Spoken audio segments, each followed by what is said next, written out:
In the moments when humanity falls deep into the abysses of injustice, chaos, and violence, it is the clear-headed voices of moderates, pragmatists, and realists that can bring about the resurgence of the human spirit. Through their guidance and reason, the will for peace and reconciliation can build momentum, and at a certain point, even achieve a state of calm where dialogue between two extremely opposing views can start to happen, and when communication and resolution can ensue. For the Palestinian-Israeli story, personalities like this that I just mentioned moments ago are a few and far in between. One, though, our guest today, is Dr. Sari Nusseibeh, a Palestinian professor of philosophy and a former president of the Al-Quds University in Jerusalem. Dr. Nusseibeh has also authored many books on the Palestinian struggle, namely Once Upon a Country, The Palestinian Life, What is a Palestinian State Worth? And finally, No Trumpets, No Drums, a two-state settlement of the Israeli-Palestinian conflict. Dr. Nusseibeh's expertise on the topic goes well beyond his personal experiences, education, practice, and observations. His political activism and peace initiatives have brought moderates from both sides of the conflict together in promoting the ideas and solutions to lasting peace for both the Israeli and Palestinian people.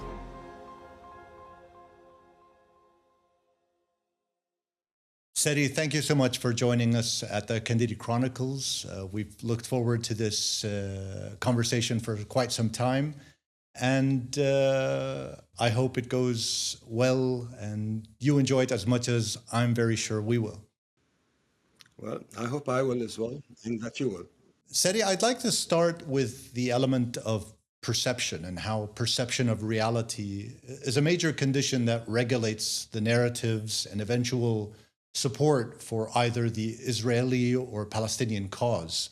One narrative has always been like real and tangible, considerably founded on factual history and contemporary memory, whereas the other had a more fairy tale approach to its story that was then politically and systematically conditioned into the Western consciousness. How do we reconcile these two realities, the Palestinian and at the beginning, what was a Zionist narrative and what is now the Israeli narrative, and the Palestinian narrative? How do we resolve these two? I'm not sure that you can reconcile narratives in any case all the time. I think you try to reconcile narratives when you feel there is a need to. And to take us back one step further back, the question not only, I think, relates to the big events like Palestinian, Israeli, but relates to the smallest thing, namely how I perceive something, a person, an animal, a natural spot, and how you perceive it, or how you perceive an act by a person and how another person perceives it. So there is fundamentally, I think, there's a problem anyway in the fact that people, individuals, as well as groups, have different kinds of lenses that are conditioned over time and experience, and conditioned also through languages. This one has to accept that there are different narratives and different perceptions, therefore. And when does one feel the need to reconcile? Well, you feel the need to reconcile when you have a problem at home between a husband and a wife, and you want to solve the problem. There you need to reconcile the narratives. Why did you do this? No, it wasn't like that. No, I didn't mean that. I meant something else, and so on. And that is necessary in households, and it is necessary in families, and it's necessary in small groups. When the groups become much larger, and then the groups begin to fight against one another, then the reconciliation becomes very, very hard. Now, to address the Israelis and the Palestinians, for instance, Zionists had their own perception of why they wanted to come and occupy this part of the world. It had its own history, it had its own language, it had its own literature, its own background. And the Palestinians, on the other hand, looked at it totally differently, right from the beginning. For the Israelis, it was a question of fulfilling a dream, maybe a religious dream for some or for many, maybe a political dream for even more people on the Jewish side at the time. And from the Palestinian point of view, that did not seem to be what was happening. What was happening was that they were coming under attack by a foreign party, much stronger, with much backing from major powers. And so for the Palestinians, there was no way but to stand up against this and to resist it. For the Zionists, there was no way but to fight themselves through this.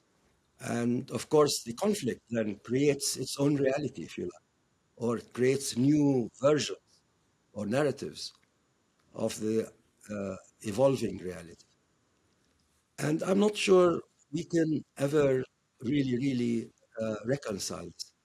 And I'm not sure we need to in some cases. I'll give you an example, if I may. Take, for instance, Abraham. We believe, Muslims, we believe that Abraham actually went ahead to sacrifice his son Ishmael. Jews believe what he did was to sacrifice his son Isaac. Now, this is very deeply sewn into the respective psychologies and perceptions and memories and convictions of the two sides. You ask yourself, should we sit down together and try to work this out historically, scientifically, or can we get around it?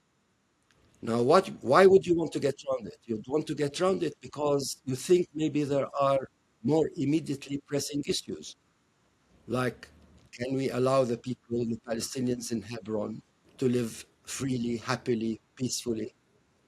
Can we do this by just simply not addressing the issue of Abraham and his sons? Or take another story, again to do with Abraham, which is, where did Abraham try to sacrifice his son? Now, the Muslims say in the Arabian Peninsula, Mecca.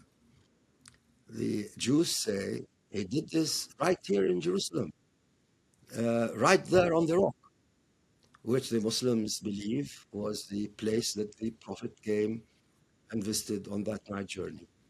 So, do we sit down and try to work this out, the two narratives?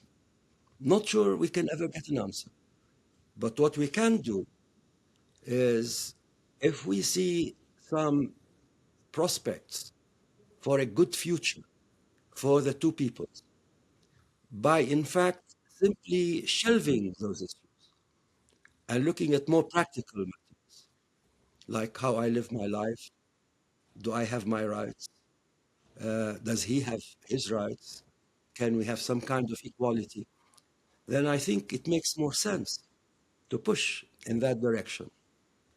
And so in some narratives cannot be reconciled, but always it is good to look forward ahead and see what is best for the people concerned that have those different narratives. Now, that's very clear. I guess my question alludes to your first point about, for example, a married couple and resolving a situation and aligning conversations and aligning realities. And I also see your point in terms of, do you look ahead or do you look back? Which one is the more beneficial? But I think sometimes these narratives are really entrenched within our emotional state, that it clouds these abilities to talk openly and to be constructive in that, and to have a constructive outcome. And that would be the end of your relationship with your wife. If you want to keep the marriage, then you have to work for it. And I think what's important here is to realize each party, say in a marriage, um, who starts off thinking right is on their side, not on the side of the other, to be a bit more humble about one's perceptions, to tell oneself, I think I'm right. But on the other hand, it is clear they think they are right. And perhaps the case is that I am part right, but not entirely right. And they may be part right, but not entirely right. And so if I want to keep the marriage, should I try to see where we may converge and continue our relationship? It doesn't always happen. We're not always successful. And as you say, sometimes we're too attached to inborn or accredited, acquired memories, beliefs, the way we were brought up, and so on, so as not to be able to liberate ourselves from this. I think, to the extent one must account for one's past and one's upbringing and one's beliefs and everything like this, one should also account for the other. And societies are made up not only of ourselves, the person, they're made up of us and the others.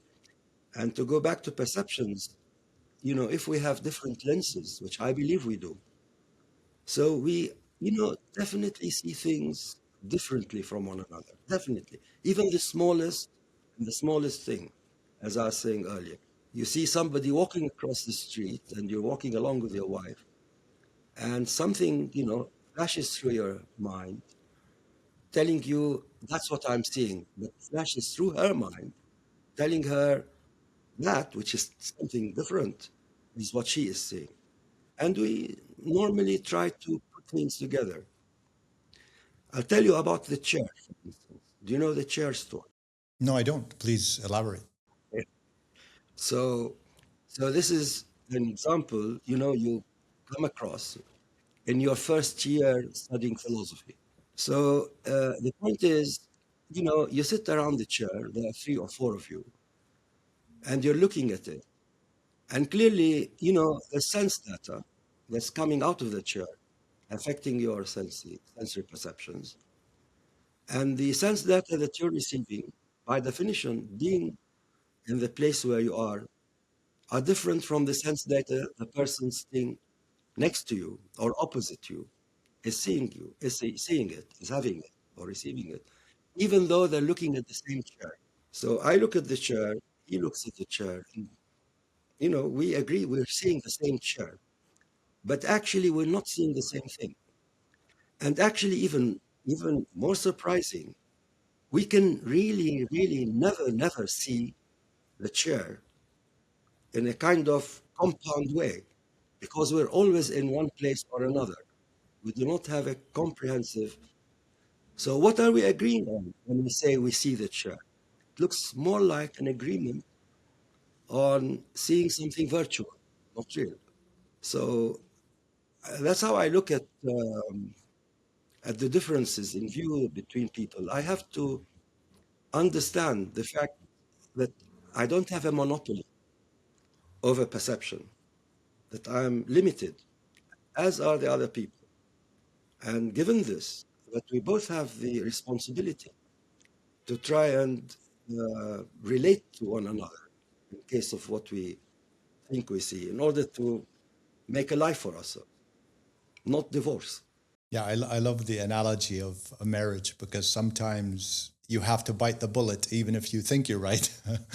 And I think that links well with this next point I have, which is in the hopes of achieving a lasting peace, let's say a lasting marriage, when we accept the existence of Israel, right, as Arabs, because we seem to still have an issue with that openly. Is it because we feel that there was a legitimate case, or should it be because we feel that there's a legitimate case for the creation of a Jewish nation in Palestine?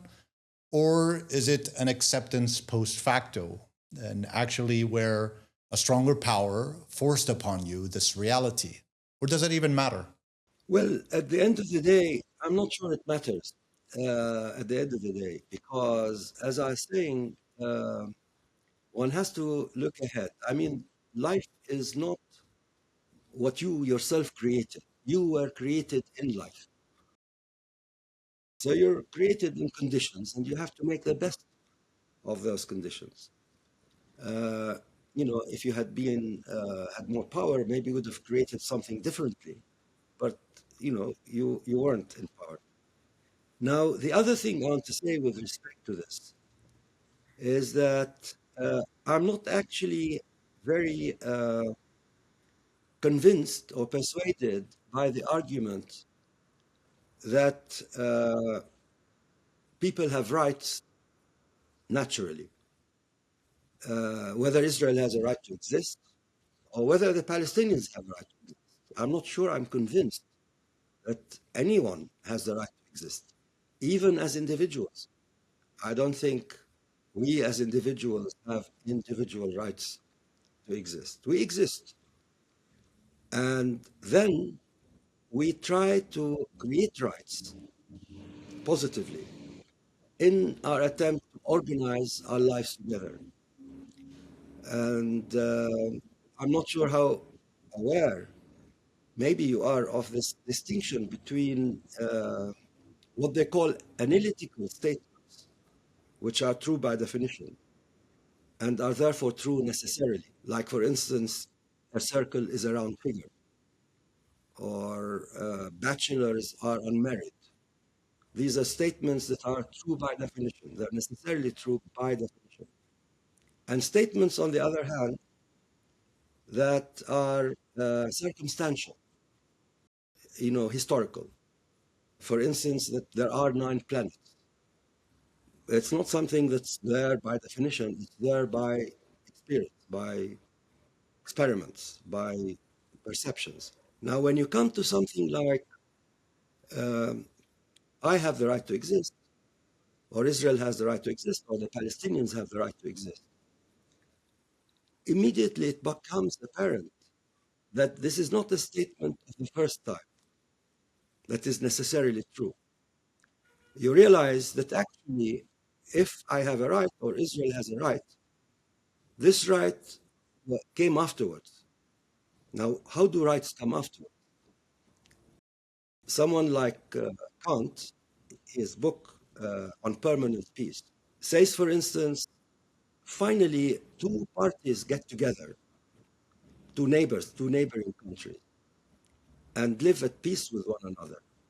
When the one agrees on the conditions of the other living next to them according to the terms that they themselves are happy to live with. So this becomes an agreement.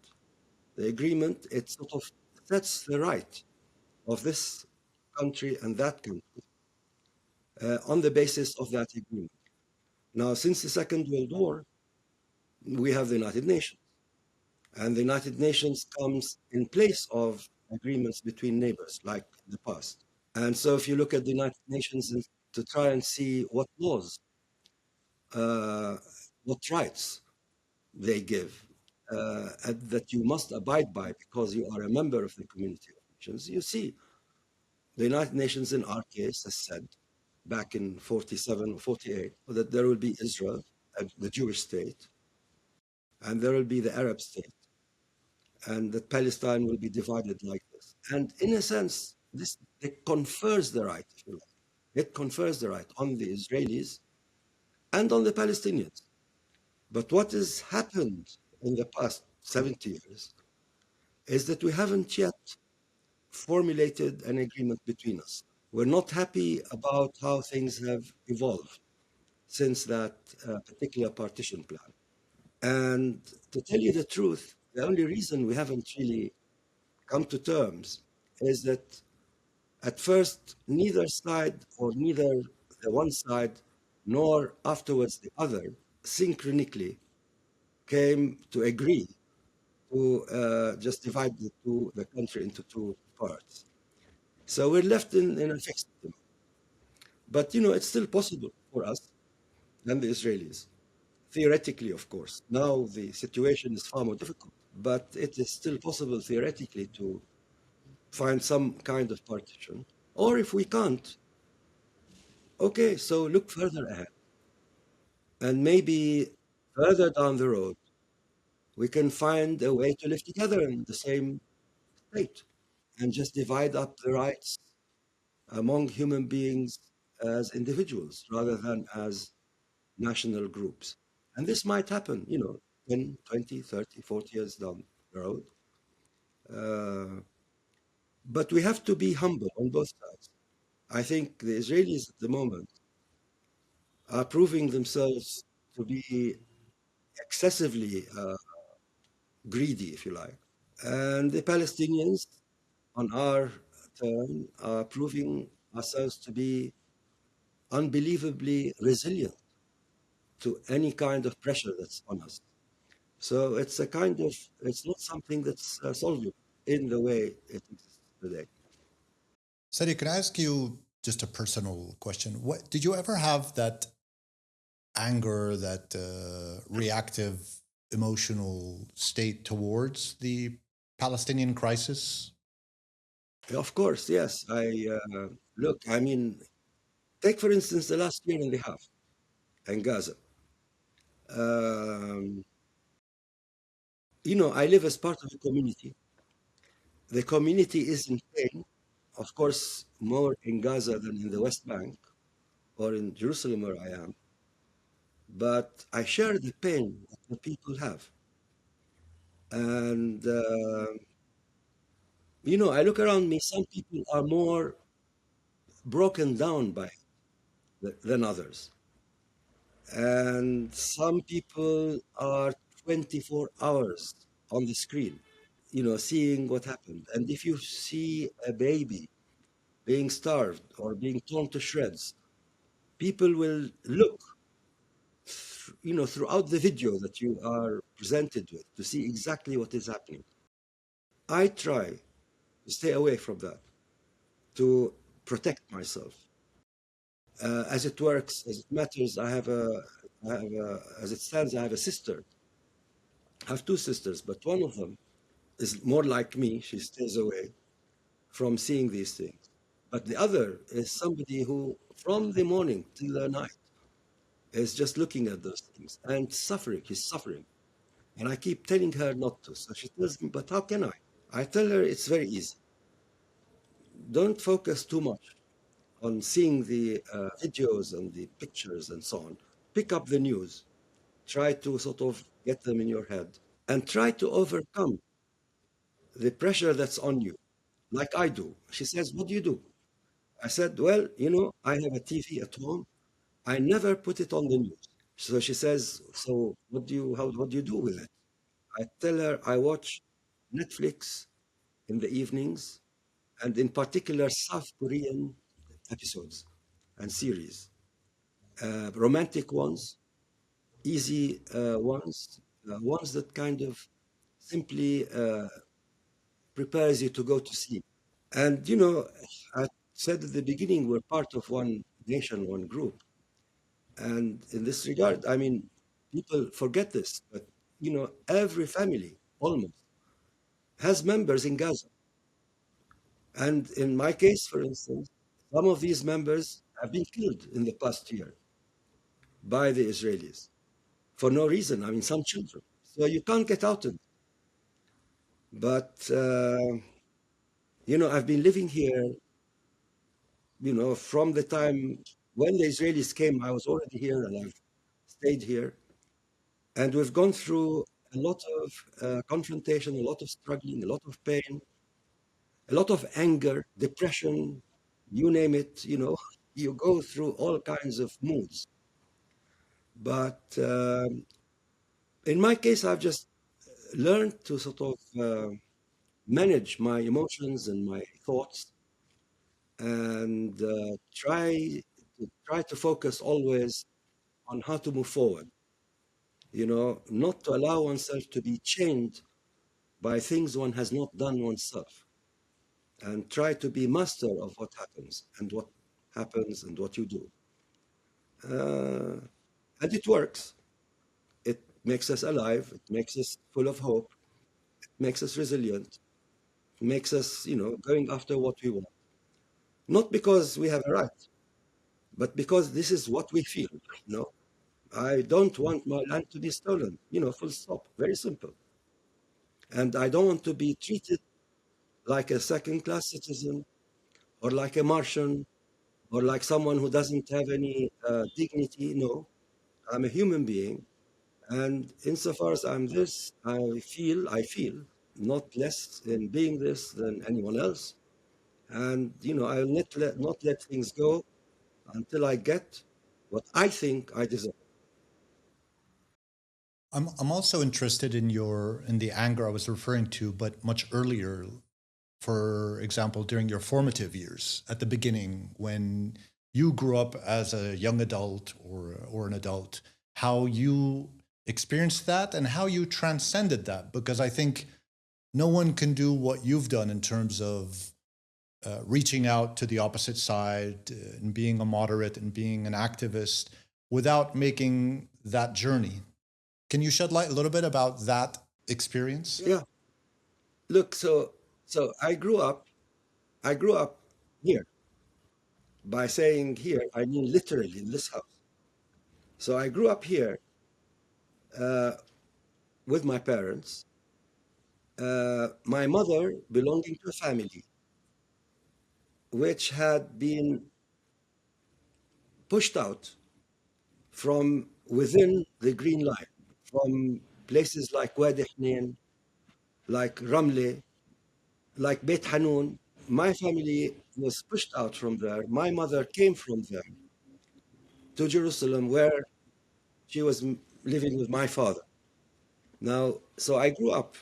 My father was, of course, involved in politics. When I say, of course, that's because no one was who was a Palestinian not involved one way or the other in politics. He was involved, and right up till 1967, I grew up in the atmosphere of of belonging to a family whose whose goods, whose wealth, whose everything was taken away from them, whose past was taken away from them, where they were torn out from their land.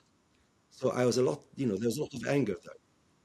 And the funny thing was that the house where we live, where I am now, is almost right on the Green Line. The Green Line being the line dividing pre-67 Israel from what used to be Jordan at the time. So I was living in East Jerusalem on the Green Line in what used to be Jordan from 48 to 67. So I would stand at the edge of the garden and look across what used to be called no man's land. No man's land was a bit of land that was desolate, left, it was not permitted for anyone to enter it.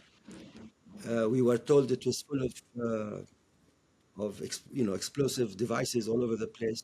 And right on the other side, I would see, it was only, say, 200 meters from where I would be looking, where it was a religious, the Orthodox Jewish community. And I'd look at them and imagine what I was trying to see or to imagine, my perception. Because, there was the Palestine, the Garden of Eden, from where my mother's family had been snatched. The people I can see on the street, are the people who did that to her, and therefore indirectly to me, although I was very young. I would sort of, with my friends, talk about it, be pointing at them, and then sometimes we would see on the other side those Jews in groups looking at us across no man's land and pointing at us.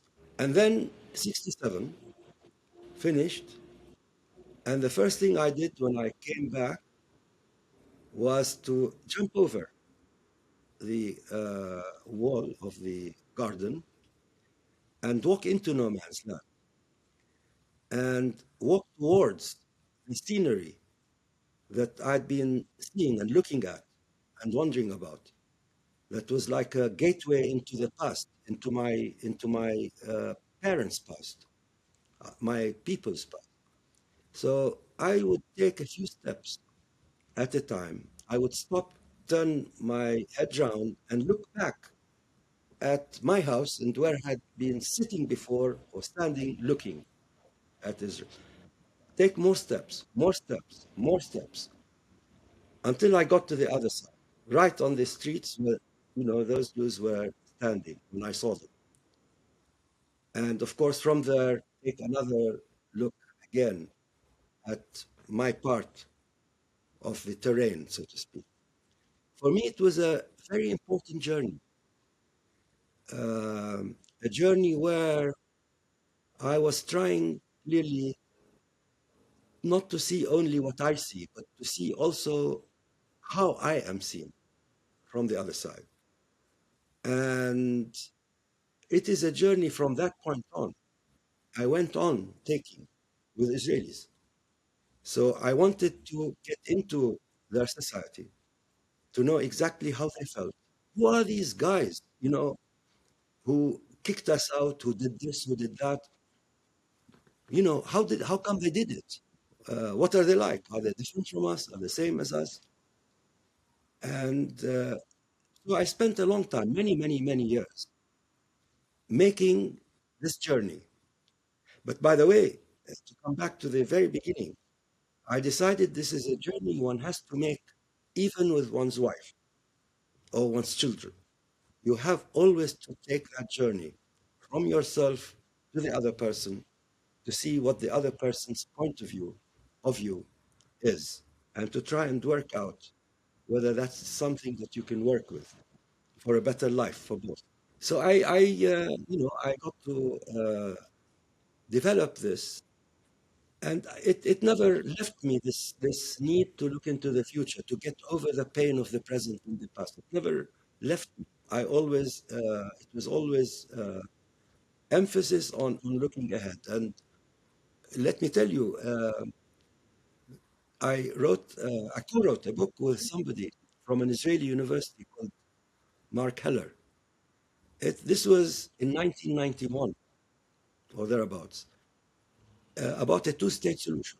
This is no trumpets, no drums, right? No trumpets, no drums. That's right. That's right. Well done. It took us, the situation was hard at the time, and it took us a long time of exchanging notes. I mean, the book at the time came out in, say, 100, 200 pages, but we'd gone through 700 pages. We couldn't agree on 600 of them, but we decided to leave the things that we.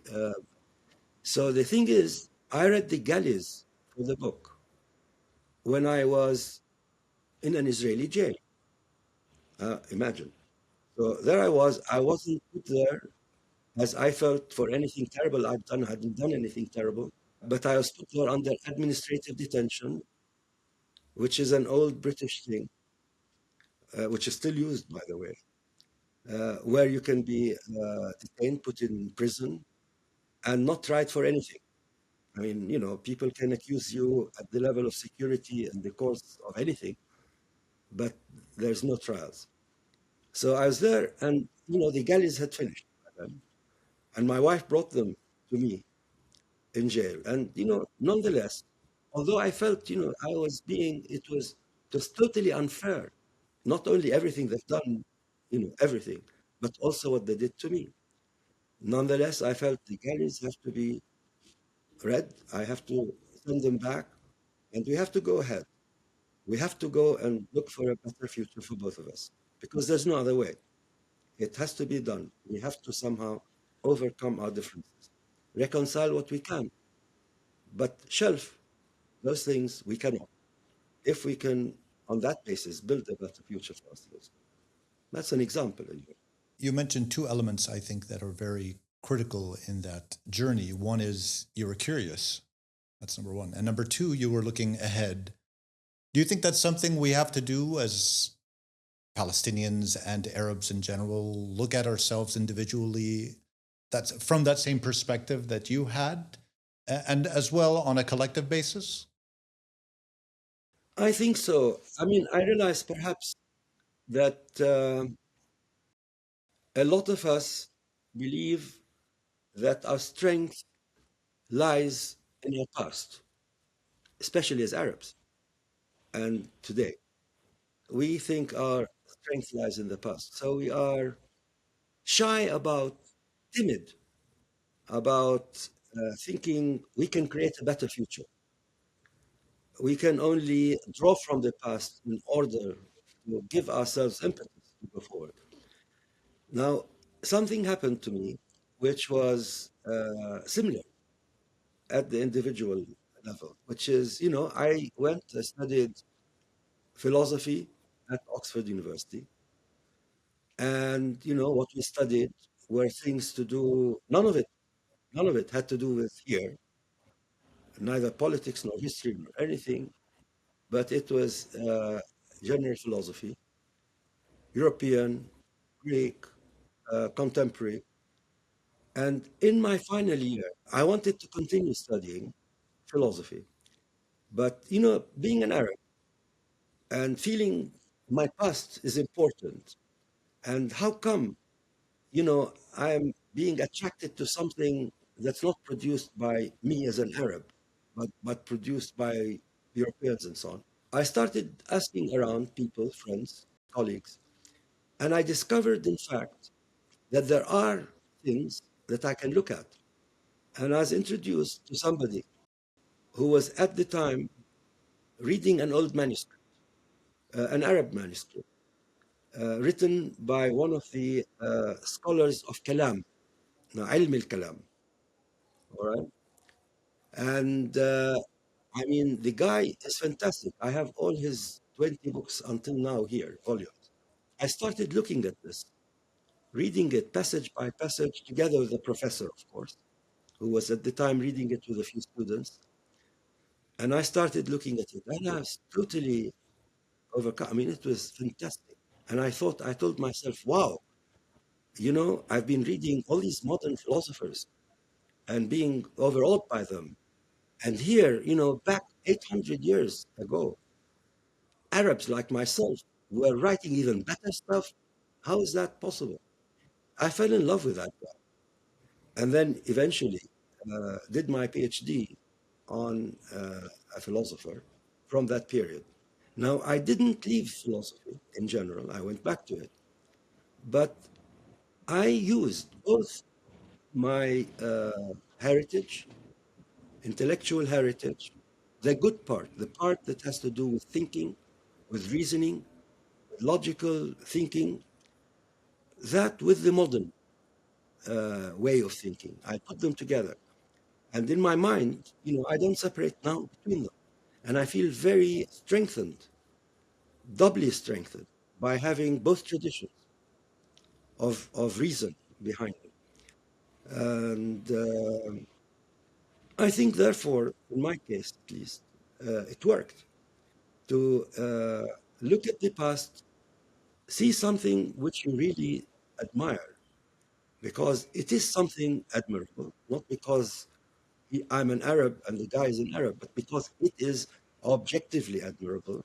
Pick it up, put it together with what you have learned now, and put them together and push forward.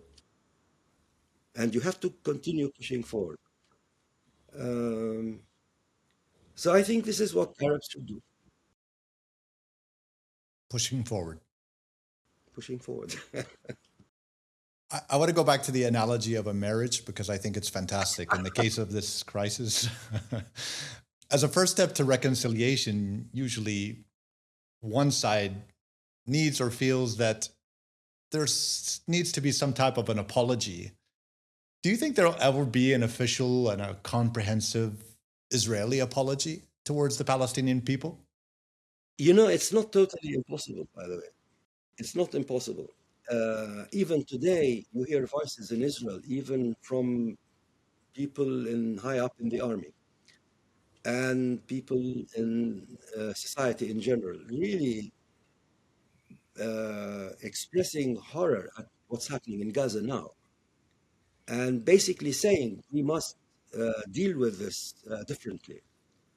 What's happening in Gaza also, but what's happening between us and the Palestinians. We must face up to what we did to them, why they're doing what they're doing. Their voices even today. But if we go back to the Oslo period, which was again in the 90s, I remember at one stage, this is after the PA came here to the occupied territories, set itself up in Ramallah, Gaza, and Arafat was still alive. I remember there were discussions at the time where Israeli leaders, and one of them, now he's dead, Shimon Peres, who was at the time, I think, either prime minister or something like this, was actually seriously uh, in, envisaging coming over to the Palestinian Legislative Council and giving an apology to the Palestinian people.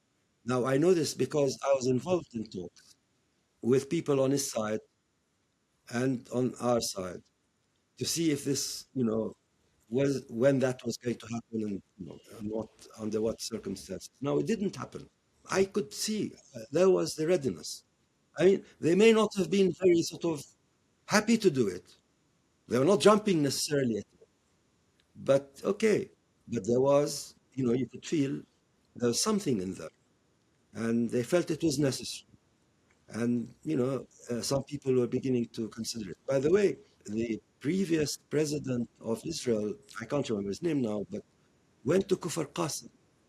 Kufr Qasim is a place in 1956 where inside Israel, where the Israeli army killed something like 50 or 60 people, workers who were coming back home after working in the fields. The army had declared a curfew. This was Sharon at the time who did this. The army had declared a curfew. The workers didn't know. Coming, the farmers and people coming didn't know. So they were, walking back to their village, Kufr Qasim. The soldiers saw them and killed them. About, I can't remember the number, and it was very painful. Now, only 10 years or so ago, one of the ex-presidents of Israel, I can't remember his name, actually went on the date of the Kufr Qasim massacre to Kufr Qasim and apologized. And this guy was from the right wing, Likud guy. So I don't think it's impossible. These things can happen. Um, we live in the land of miracles, right? Palestine. Everything is possible. And one mustn't think, that that's that. So, and I think things are possible in the future as well. Do you think there would be a necessary counter apology by the Palestinian side? I don't see why not. I think the Palestinians have also committed a lot of stuff that needs apology. I mean, we're not angels, Palestinians. I mean, if we claim or say that the Israeli side is the devil, this doesn't mean that we're blind to the devilish things we do, because we do them as well. And there's a constant struggle within our psychologies, within us, between us, as there is between the Israelis. Because on the one hand, you want to go all the way out to try and get what you think is yours. But on the other hand, there's your humanity part, which, keeps telling you, no, we shouldn't do that. We shouldn't have done that. As you probably know, after the Jordanian Israeli agreement, within months or a year or two, I can't remember, there was a small skirmish on the Jordanian-Israeli border, and an Israeli person, soldier, somebody was killed. Now, the following day of a week, the king of Jordan at the time, King Hussein, and came to the family of the Israeli guy who was killed by Jordanian fire. and did what was,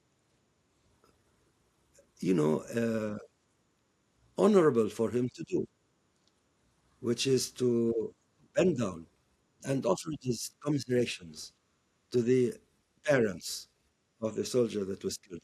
Now, this actually had an electric sort of wave, electric effect in Israeli society to see the king of Jordan coming for a single person who's killed and apologizing and kneeling down, meaning that I respect the human being, Israeli, be it, or Jewish, or Muslim, Christian, what have you.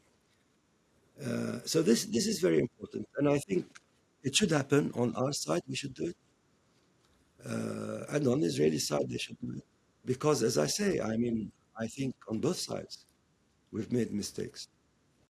And it's a fantastic step to humanize the counter party, because I think that's what's missing right now is both sides Yeah, yeah, are avoiding that eventual reality that we're all human. yeah. I'm not sure when should it come, whether, you know, at which point in a process. Like I was saying, in the case of Oslo, it seemed it was much simpler to go straight to some kind of agreement between the two sides, practical affairs. And then once things seemed to be beginning to go in a proper direction, then to sort of strengthen this by taking the psychological step. By the way, in the case of the King of Jordan, it was like that also, because the agreement was done between the Israelis and the Jordanians. Then this thing happened, when the king came in the context of an already agreed upon situation between Jordan and Israel. You know, the Israelis and the Palestinians um, only have themselves to work with in order to create a better future for themselves. They are the ones that have the power to do this. Now, if that is the case, which I believe it is, then the language that they use by the Israelis or the Palestinians in addressing one another should take this into account. And clearly, language can be aggravating or it can be softening. And what you wish is a language that can bring the other side closer to you, not a language that you use that will push the other side away. And especially if we're talking to one another. Um, Yesterday, a friend of ours, of mine, a colleague, told me the story because we were talking about language and, you know, how softly one must use language and consciously as a way of building things up. So he was telling me about Elijah, the prophet. I don't know if you know the story, but, you know, this guy, with God's support, this God, this is from the Book of Kings, I think, took, agreed, or with the support of God, decided to kill a lot of Canaanites. He's a Jewish prophet. And, you know, Canaanites were some of the original inhabitants here. We would claim, you know, that they form part of our heritage, not the entire. But anyway, so he went and killed something like 250 Canaanites because they believed in Baal, you know, that God. And he told them, you shouldn't do that. You know, you're like, you're disbelievers, you're no good. It's like, you know, accusing them. It's like saying, you know, you are the bad guys in the world. We are the good guys. Either you know, bend down to me or I kill you. They did not bend down. So he went and killed them. So the queen of the Canaanites at the time, then they were out looking for him. And he was running from place to place and finally found a cave to hide him. He was afraid because, you know, all these guys were coming after him to assassinate him, or the Canaanites, the bad guys. And so Elijah, the good guy, who has God, his God on his side, wants to sort of soothe him. to tell him that he is still supporting him. So how does he do that? He begins by creating thunder and making fires, big things, dramatic sound, if you like. But he can't get through to Elijah because Elijah is sort of cringing. He's afraid. He's worried. He doesn't feel secure. So he sort of pushes away the sound that is coming and the source of the sound. Then what happens is this: God whispers into Elijah's ear, whispers, and that unlocks the key to Elijah's mind, and he gets the support that God wanted to have him have. Now, this is a story that a friend, a colleague, told me yesterday, and it was a kind of example of how you get your things. Do you get your things by shouting, screaming, doing that, or can you do it softly? And it's, I think, very important as you are discussing or arguing or with the other side, and being as logical as you can, sticking to your positions as much as you can, to try in the discussion or the debate, if you like, not to win against them, but to win them over to your side.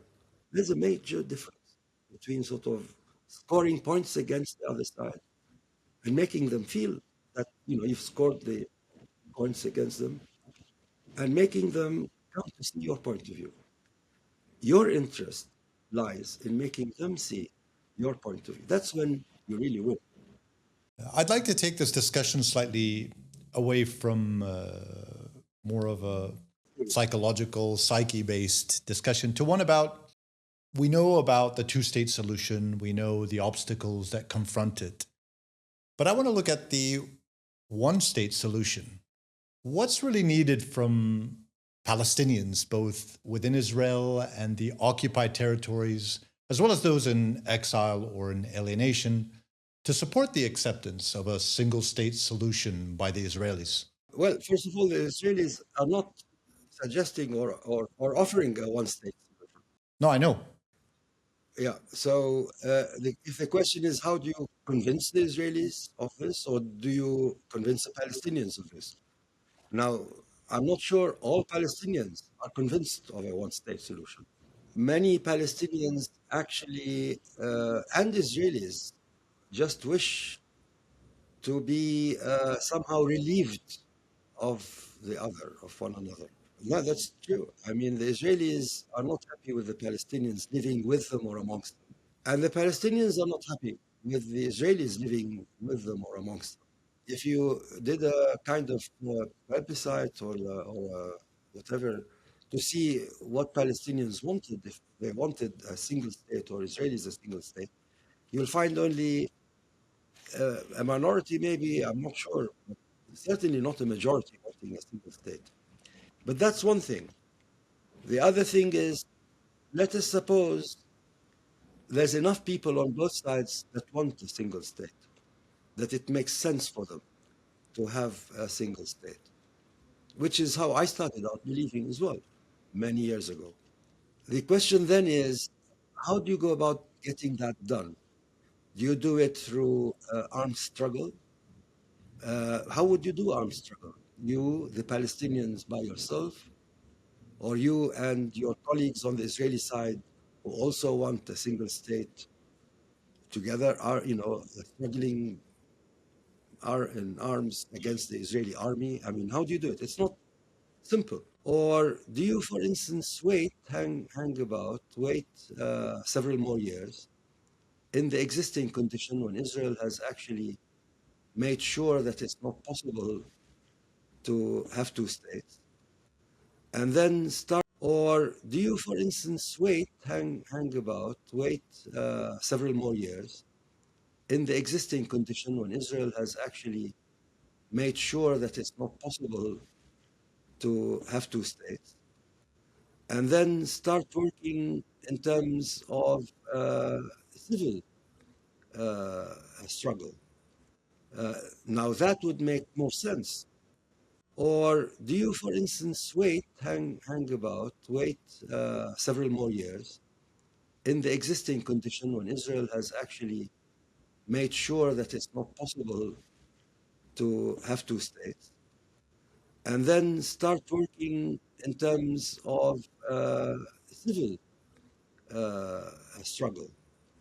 Uh, Now that would make more sense. Leahy, who said the following.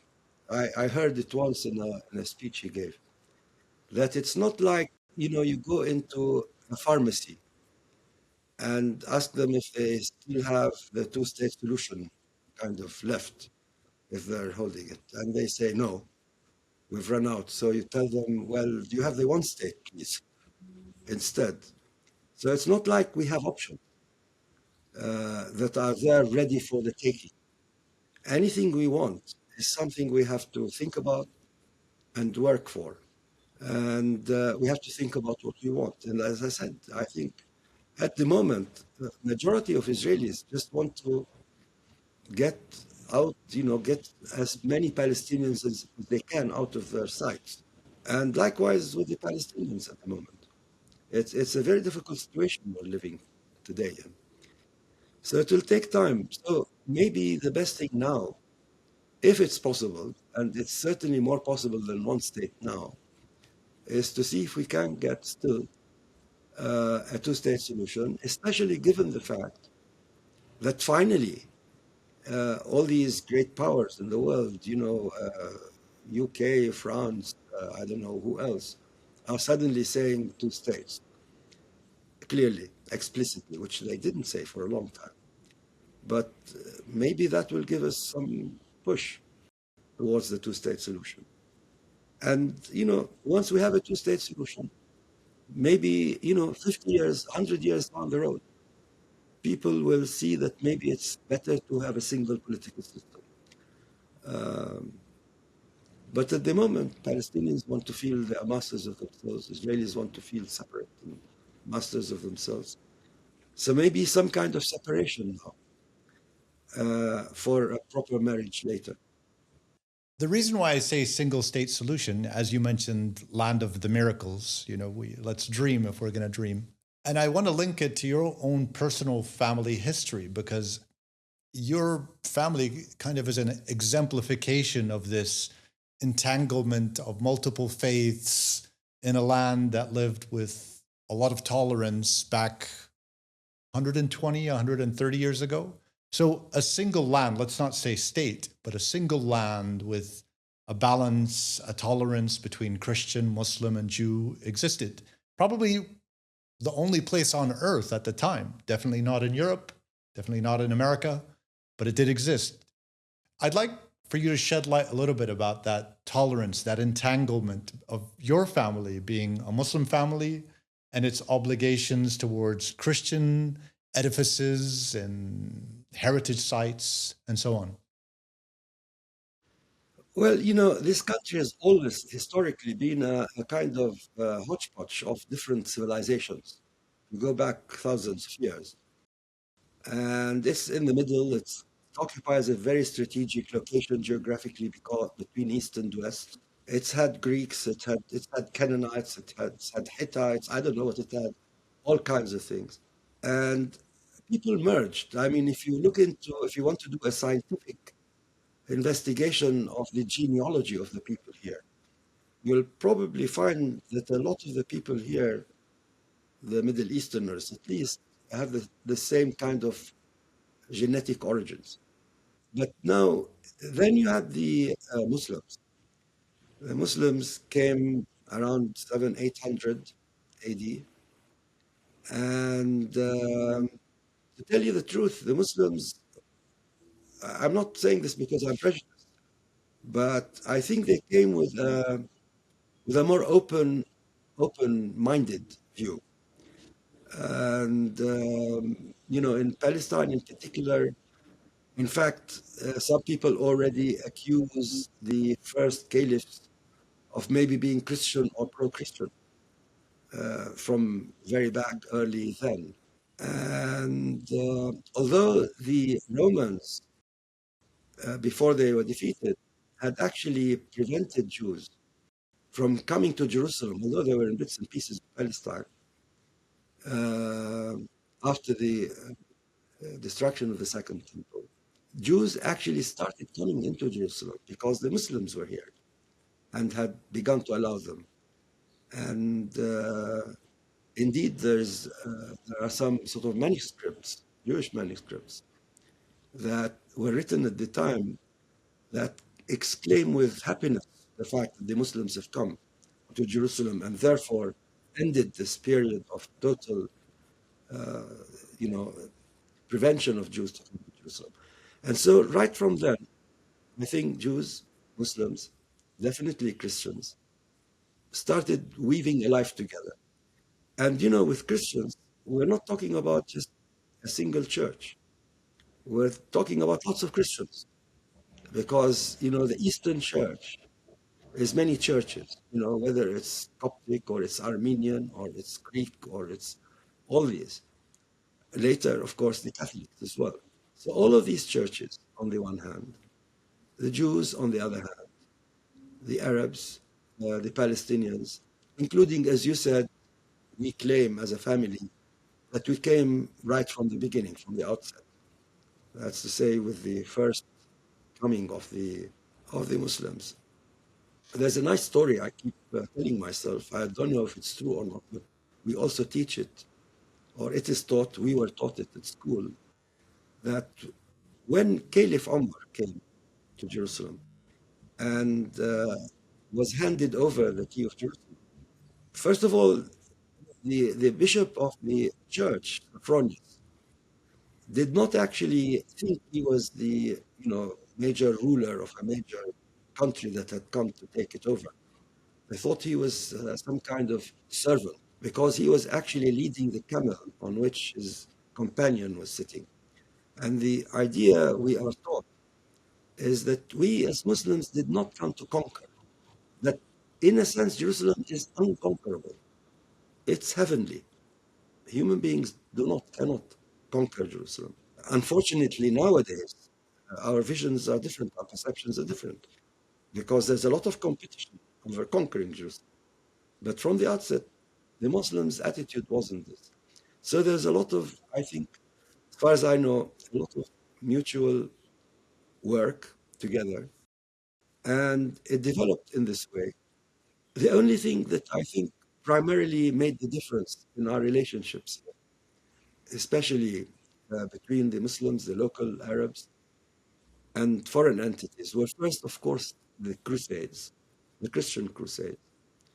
Now, these, right from the Middle Ages, Middle times, medieval times, were not invasions by Christians. They were invasions by European powers who were Christian, but they were invading a country which had its local Christians who were, part and parcel of the people that were living here. And that was the first problem with the Christian churches. It was the first imperialist, if you like, pre-imperialist, but imperialist attempts by great powers of Europe to come and conquer. And the second one was the Zionists. And that's very important. And again, the Zionists came to conquer. And this actually upset the relations that had existed between Jews and Muslims prior to Zionism and prior to the state of Israel. So as I grew up, my father would tell me that before the fighting, they had friends who were Jews. In fact, before 1948, before Israel was created, there was a law school that was set up by the British here, which was not yet part of the Hebrew University. The Hebrew University had not yet developed, but the British set up a law school. And my father, having had a law degree, was teaching in it. And one of his students later became a major Israeli lawyer.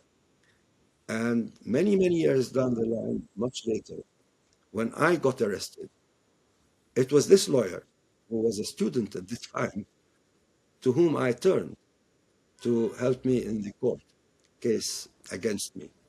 So, the relationships were there, but they were destroyed by the creation of Israel by Zionism. Yet, in spite of this, new friendships were created, were forged. From that time, and even after 67, after Oslo, um, and at different levels. So I would say that even today, the possibilities are still there.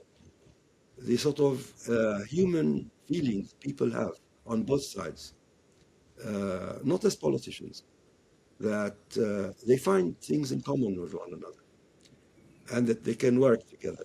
Politics is not always a good thing, and political leaderships are even worse. But, you know, at the end of the day, it is the people who will forge history. It will take them time. Well, let's hope for that commonality in humanity manifests itself faster, sooner than later.